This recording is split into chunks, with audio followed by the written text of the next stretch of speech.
Hello and welcome to another edition of James Lott Jr. is the farmer and Jack Farmer is the DJ. That's the title you guys like. That's him over there, Jack Farmer. Hi, Jack.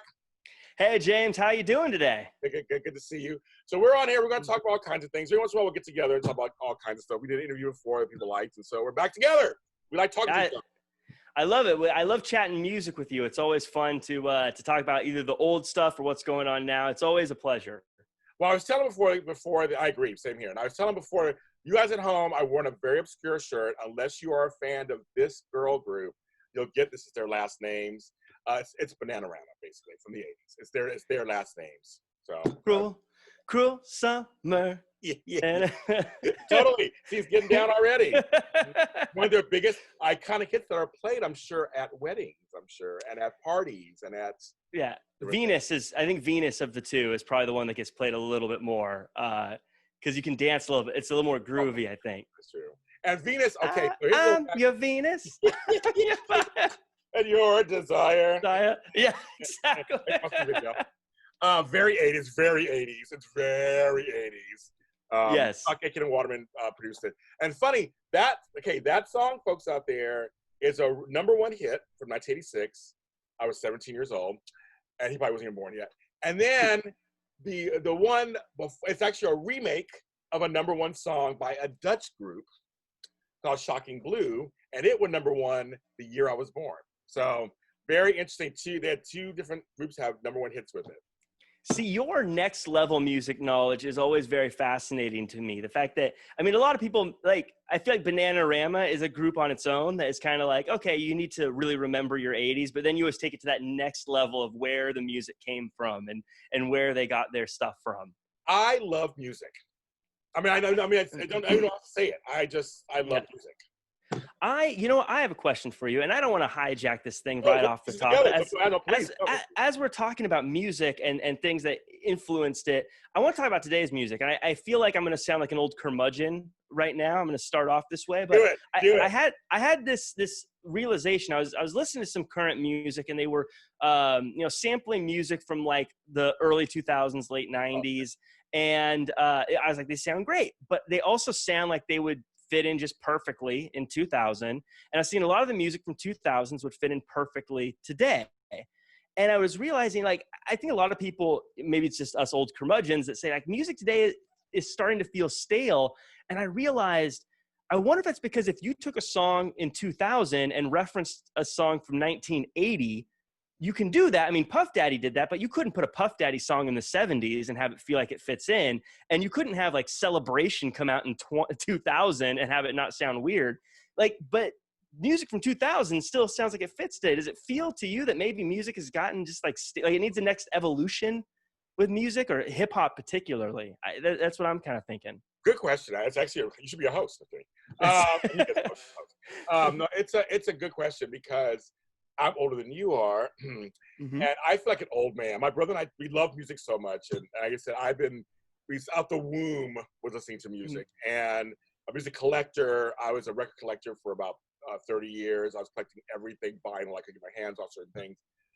So I love music, and my parents love music. We all, and I was a DJ at one point back in the 90s, early 2000s. So for me, I have to say that to say, I feel like an old man sometimes. I'm like, well, what is this?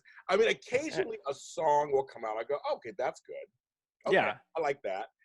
It stands. But my bigger question to all of that, basically back to you kind of almost is, it's rhetorical in some way. Could songs in the 60s, 70s, 80s, 90s, 2000s actually stand the test of time? Not all of them, but a lot of them do. And if you played 20, 30 years later, will any of these songs be that? That's the big question. It's like, will any of these songs stand up to 20 years from now? I was just saying 20 years from now. I just say 2000 was 20 years ago, which is crazy talk. Would any of these songs today, would WAP, hands stand out, 20 years from now? I'll tell you, Me So Horny from Two Live Crew still holds up. Or Baby Got Back. It's unfair. I mean, that one's like 100 years old. That still stands up. And they're all basically the same type of song, talking about a body part of a woman, basically. Right. So, but will WAP, or will Booty by J-Lo, stand test of time? 20, big booty, because will that stand test of time 20 years from now? That's what's fascinating. I mean, I use Drake as the example, and something I've noticed with him is he's the biggest star of the past 10 years, musically, I think by a mile. But at the same time, as a DJ, I know if you play his song that's not his newest song, it sounds like you're playing an old song and no one connects with it. Like if I was doing a set right now and I played Passion Fruit, people would go, what are you doing? Why are you playing this one? Play his new one. If I played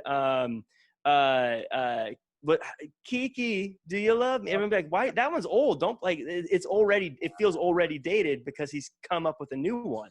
Whatever the new one is immediately makes all the old ones irrelevant. You know what I mean? That's interesting. Now we'll see. Again, I don't know. Maybe in 10 years it'll become nostalgic and we'll be able to go back to them. I feel like the motto, I don't know how well you know your Drake, but the motto is starting to become like an old throwback that you can throw in every now and again. But it's interesting, I think, with the way music and I guess pop culture is today, it's so disposable. It's not meant to last. It's almost meant to be consumed, put in a TikTok video, repeated over and over and over and over and over again for 3 weeks. And then we're like, oh, I hate that song. Never use it again, and throw it away. True. Because it's funny because a couple of years ago when Despacito was huge, that was number 1 for 8,000 years. Or a few years before that, when it was like, there have been songs like of the summer or songs of a particular season that were just huge. They're everywhere. You don't see that in the last couple of years. You're right. It's very much like a TikTok song. Every song I hear now, I'm like, that's on TikTok. That's on TikTok. That's on TikTok. Like, right. But then, you move on to the next song for the next dance challenge or the next. It's like so it does seem like it's very disposable. But I don't want to discount them because they're putting together music. I mean, I'm sure they're putting their heart and soul into these songs, and right. But I also noticed back in the day when people got together for a song, it was a big event. You didn't hear Madonna and Prince did a song together on an album that she did in the 80s called Love Song, and that was a big deal. But Prince and Michael Jackson doing songs together, Prince and Madonna doing songs together. But see, nowadays, everybody's on everybody's songs. You're guessing this and featuring who and featuring you and featuring. I mean, like Cardi B, who's one of the biggest stars right now, arguably, and Nicki Minaj. They've done many songs together. Now Megan Thee Stallion's a huge star right now, or Lizzo, or they're all doing songs. Everybody's doing songs together at this point. Beyonce's even joining in and doing Savage. So it's like back in the day. So I'm just wondering if it's being diluted somehow. If it's just like it's not as, to go back to your question, it's not as nostalgic yet because it's just the next song is now, can we give Beyonce another song? I guess it's not the same compared to the Mystical and Shake That Ass and Do What You Work With. I mean, that song still works. 100%. It's a 2000 song. That one or Joe or Stutter, all those songs, they all still work when you play them, but it's been 20 years later, so maybe that's why it's. Yeah, this is how we do it. We'll still pop off. It'll still pop. And it's one of those ones, I always call it a combo breaker because you can be mixing as a DJ. Maybe I'm getting into the weeds here, but obviously you want beats to match and things to sound the same. But you can be playing any song on the planet, in the world, and you can just cut it out, give it a beat, and then this is how we do. And then we're like, everyone's gonna like pop off, and it's so fun every time. The people working together thing, it's almost expected now. You kind of have to do it. I think that's kind of a producer thing, or the people sort of selling the records, and I think it's smart long term of them because they know Megan Thee Stallion's going to be a star. She's great, but you need to give her credibility. How do you give her credibility? You have Beyonce on a track with her. Now she's a star. Now she's with Cardi B. Now she's a star. Megan Thee Stallion can now sell albums on her own as a huge legitimate star. I think it's the same thing, with other genres we talk about, whether it be, not to dilute the product here, but whether it be things like soap operas or wrestling or whatever, you have this new character you want to make important. You have them interact with the biggest character on the show, and now they become a big character on the show. That's, I think, what they do with music. They say, we want this person to start selling some big records.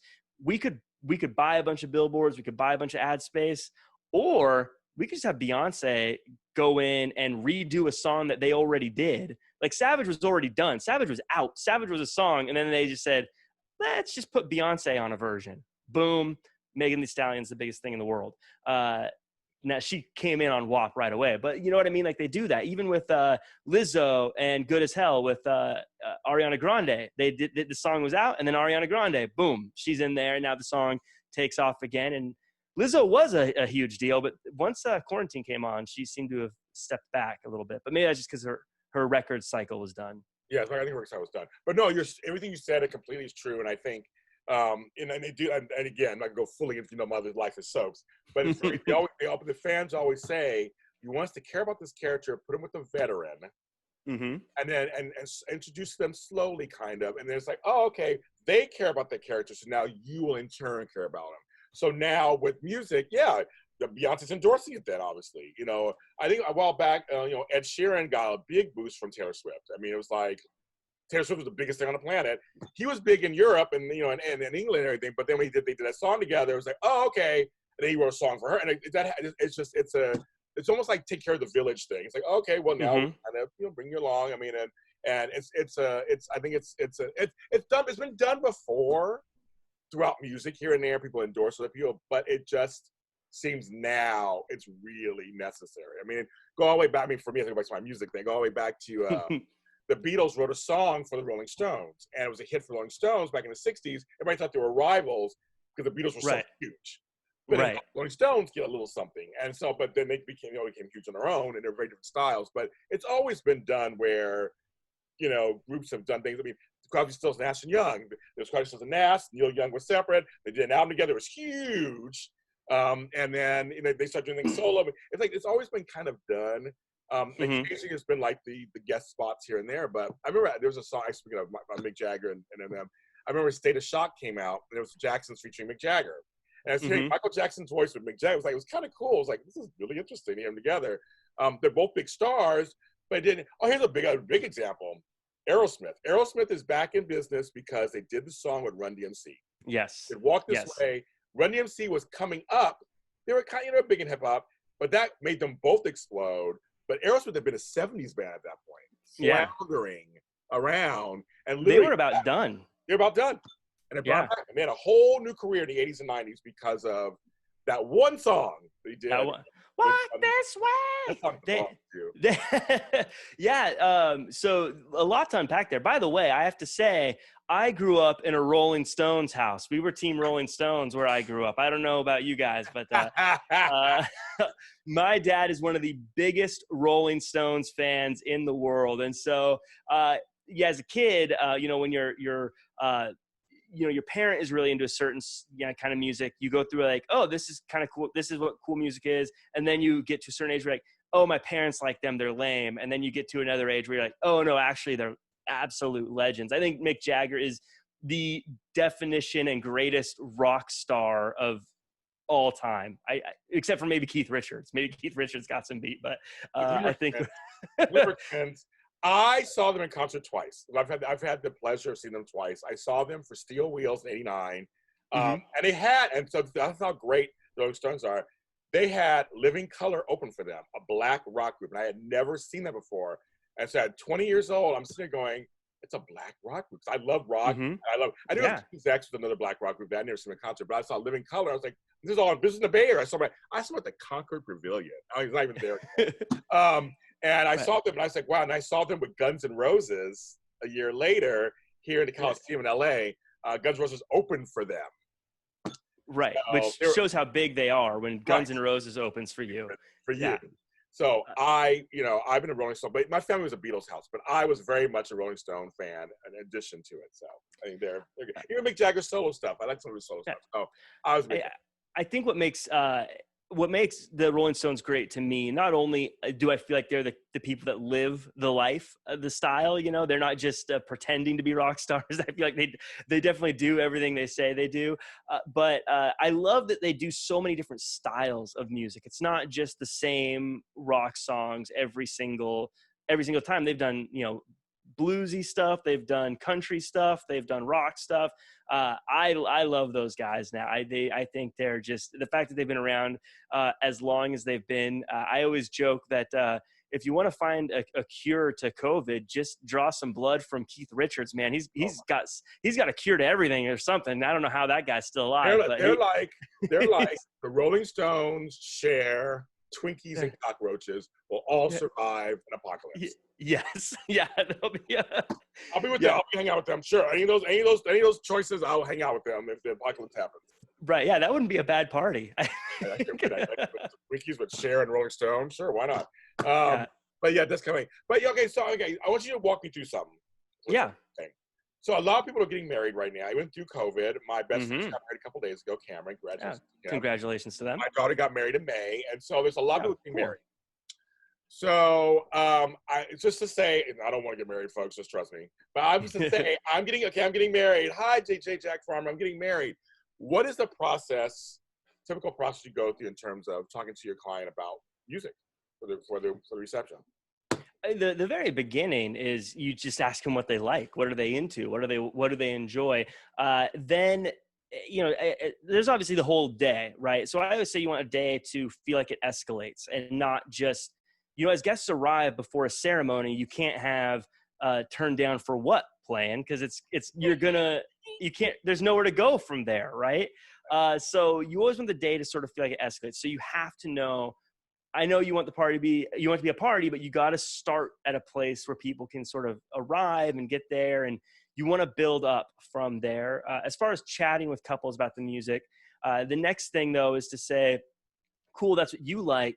What are your guests like? Because at the end of the day, you want them to dance, right? I mean, if you're playing all the stuff I like, but it's all stuff no one's ever heard of before, then it's not going to do very good on a dance floor. As you know, as a DJ, it doesn't matter how good a song is sometimes if no one knows it, particularly at a wedding. Now, if you're at a club or something, you can hear whatever, and if it's a good beat, you're happy. But at weddings, people tend to want to hear stuff they already know.